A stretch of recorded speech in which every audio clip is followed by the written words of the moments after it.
Hello everyone, myself Dr. Renu from Government Girls College Sirohi, and in continuation to previous class about ecology general introduction and effect of different factors or different biological factors or biotic factors on distribution of vegetation, BSc part 3rd paper botany paper first. Today we are going to discuss about light, effect of light on vegetation growth and distribution, यानी कि वनस्पति पर प्रकाश का किस प्रकार से effect होता है, आज हम इसके बारे में अध्ययन करेंगे। इससे पहले की क्लास में हमने आपको टेम्परेचर के इफेक्ट के बारे में बताया था बच्चों।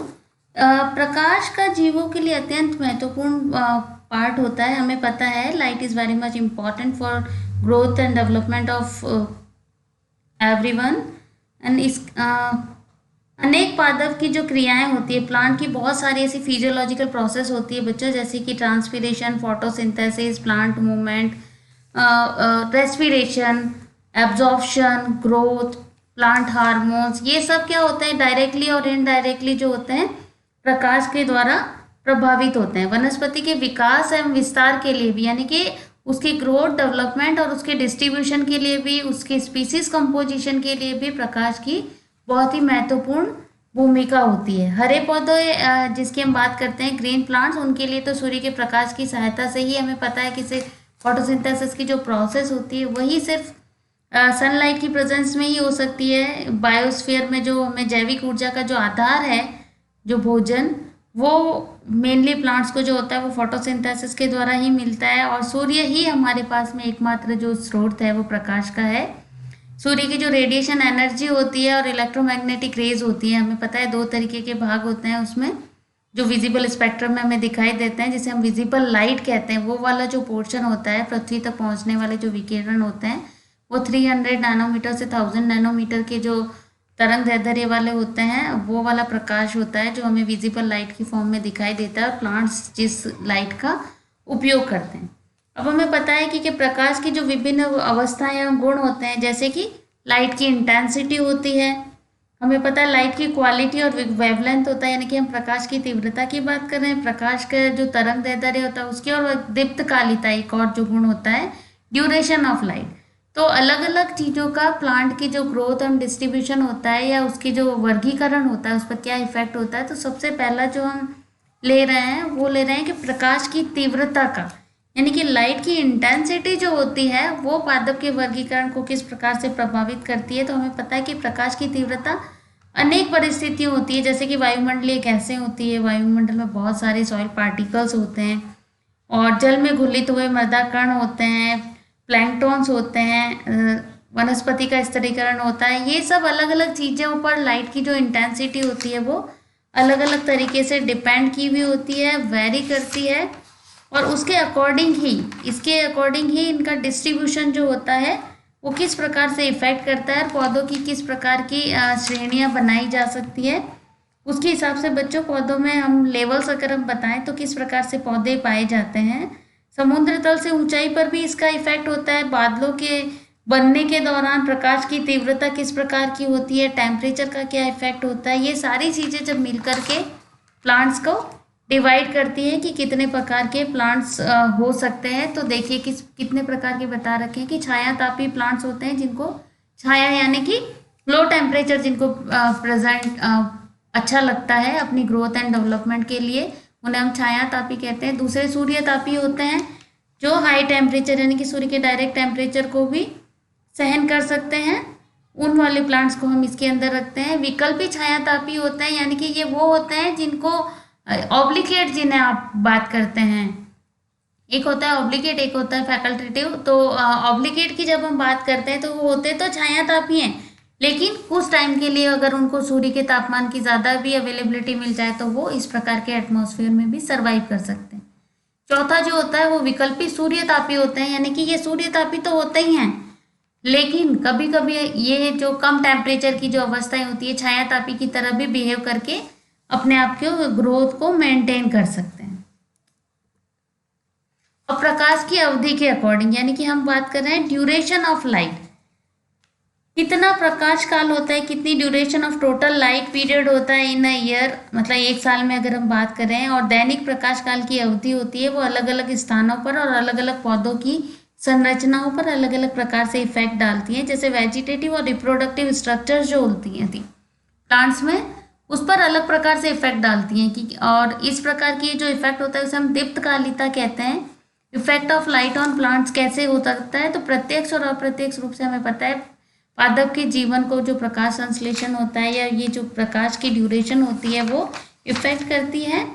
और ये मेनली जो इफेक्ट आता है बच्चों वो होता है पौधों के फ्लावरिंग पर। पुष्पीय पौधों को हम दीप्तकालिता के आधार पर यानी कितने प्रकार में विभाजित कर सकते हैं, 3 प्रकार में। पुष्पीकरण के लिए आवश्यक दैनिक प्रकार की जो अवधि होती है कि कितना एक दिन में प्लांट्स को ज़रूरत होता है फ्लावरिंग के लिए लाइट की, उसके आधार पर हमने 3 इनको कैटेगरीज में डिवाइड किया जाता है। जो फर्स्ट कैटेगरी होती है वो होती है दीर्घकालिक दीर्घ दिवसीय पौधे, दीर्घ प्रकाशीय पौधे भी इन्हीं को कहा जाता है बच्चों। इन्हें हम इंग्लिश में लॉन्ग डे प्लांट्स कहते हैं। इन पौधों को फ्लावरिंग के लिए या पुष्पन के लिए जो एक नॉर्मल हमें जो एक दिन में जितना प्रकाश मिलता है उससे कंपेरेटिवली थोड़े ज़्यादा टाइम के लिए प्रकाश की आवश्यकता होती है। इन्हें हम दीर्घ प्रकाशीय पौधे या लॉन्ग डे प्लांट नाम से ही पता चल रहा है कि नॉर्मल जो जितना प्रकाश एक दिन में मिल सकता है उससे ज़्यादा प्रकाश की ज़रूरत होती है। इन जो लॉन्ग डे प्लांट्स होते हैं उनके एग्जाम्पल होते हैं जैसे पोएसी फैमिली जो होती है वो आलू, मूली, ये सारे जो प्लांट्स हैं वो दीर्घकालिक लॉन्ग डे प्लांट्स के एग्जाम्पल हैं। सेकंड जिसे हम लघु दिवसीय पौधे या शॉर्ट डे प्लांट्स कहते हैं, अल्प प्रकाशिक पौधे भी इन्हीं का नाम होता है बच्चों। इन पौधों को जितना हमें एक नॉर्मल टेम्परेचर एक दिन में मिलना चाहिए उससे कम अवधि के दीप्तकाल में भी ये फ्लावरिंग शो कर देते हैं। यानी कि अगर इनको कम तापमान नॉर्मल टेम्परेचर से कम टेम्परेचर की रिक्वायरमेंट होती है पौधों में फ्लावरिंग के लिए या पुष्पन के लिए जिसे आप कहते हैं। एग्जाम्पल जो होते हैं शॉर्ट डे प्लांट्स के वो होते हैं डहेलिया। डहेलिया जो फ्लावरिंग प्लांट है, एक डेकोरेटिव जो प्लांट होता है उसका एग्जाम्पल है। सेकेंड एग्जाम्पल तंबाकू होता है इसका, टैबेको जिसे आप कहते हैं।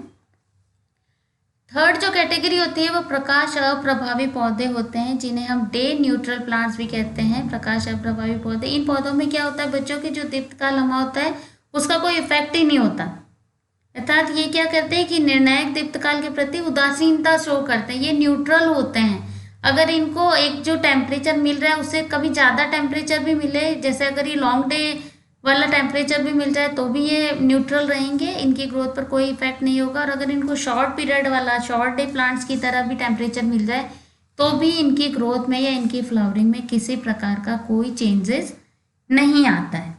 इस प्रकार के पौधों के एग्जाम्पल है टमाटर, यानी दीप्तकालिका को तापमान जो होता है वो सबसे ज़्यादा इफेक्ट करता है। अब पौधों के लिए प्रकाश की जो होती है इम्पोर्टेंस क्या हो सकती है, किस प्रकार से ये पौधों के स्ट्रक्चर को या किस प्रकार से इफेक्ट डालते हैं, पौधों पर प्रकाश का क्या इफेक्ट हो सकता है। Effect of light on plant तो हमें पता है डायरेक्टली और इनडायरेक्टली पादप का जो जीवन होता है उस पर प्रकाश का इफेक्ट होता है। तो सबसे पहले भौगोलिक वितरण की बात करें तो ये टेम्परेचर के साथ में इफेक्ट डायरेक्टली है बच्चों।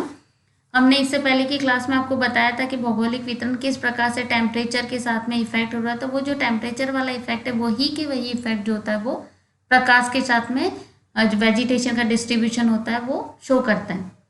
सेकेंड हम बात करते हैं वातस्पोत्सर्जन की इफेक्ट ऑन प्रकाश संश्लेषण, ये ट्रांसपीरेशन की रेट पर बात कर लेते हैं पहले कि इफेक्ट ऑन ट्रांसपीरेशन है ना वाष्पोत्सर्जन की दर पर।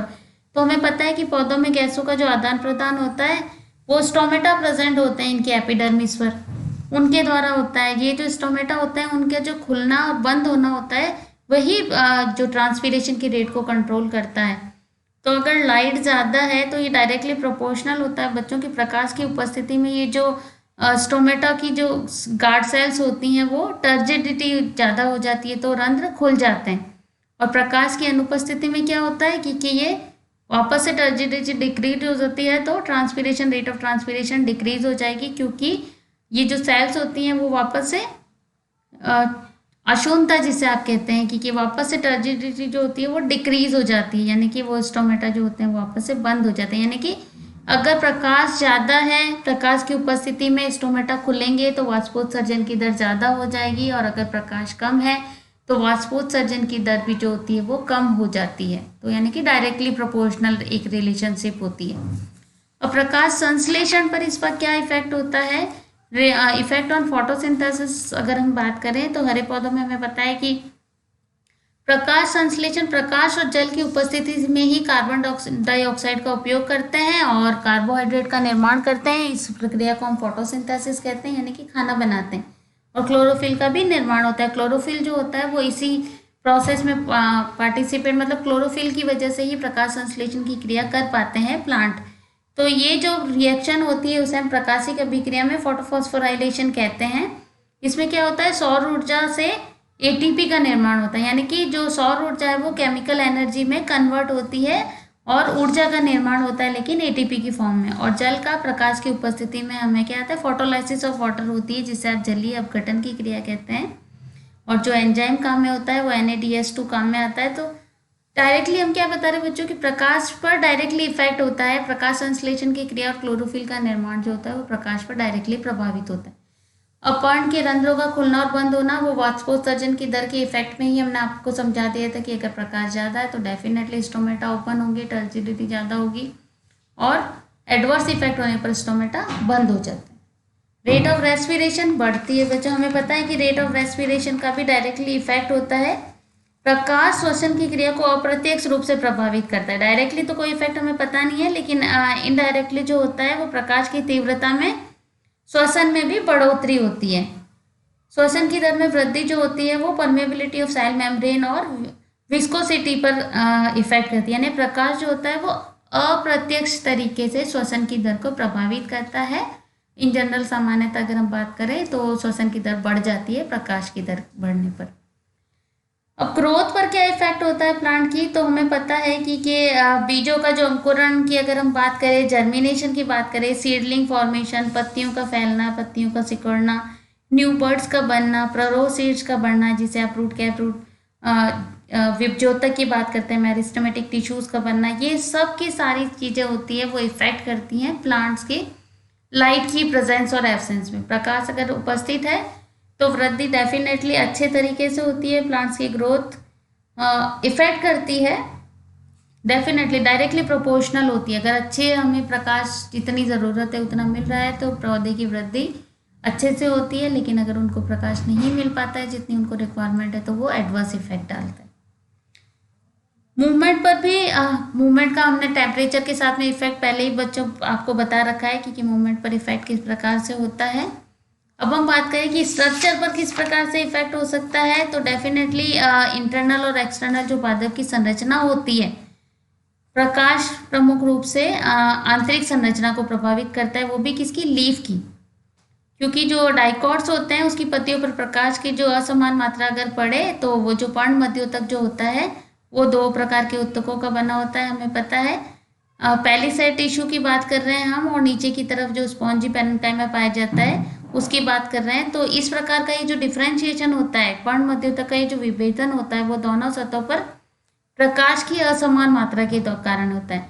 डाइकॉट जो प्लांट्स होते हैं उसमें स्पॉन्जी और पैलिसेड जो टिश्यू का डिफ्रेंशिएशन होता है पत्तियों में, या आंतरिक संरचना में जो परिवर्तन है वो जो होता है वो प्रकाश की अवेलेबिलिटी के कारण ही होता है। जबकि मोनोकॉट्स में जो होता है सूर्य का प्रकाश दोनों सतहों पर हमें पता है एक समान रूप से पड़ता है, तो इंटरनल स्ट्रक्चर में कोई, यानी कि मोनोकॉट्स में इस प्रकार का कोई डिफरेंशिएशन, पैलिसेड और स्पॉन्जी पेरेन्काइमा और टिश्यूज का जो डिफरेंशिएशन होता है वो ओनली डाइकॉट्स में दिखाई देता है, मोनोकॉट्स में दिखाई नहीं देता। क्यों? क्योंकि प्रकाश की अवेलेबिलिटी का इफेक्ट होता है।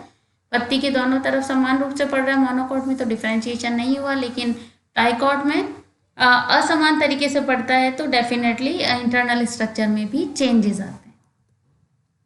This is all about the effect of light on distribution and growth and development of vegetation. Thank you very much.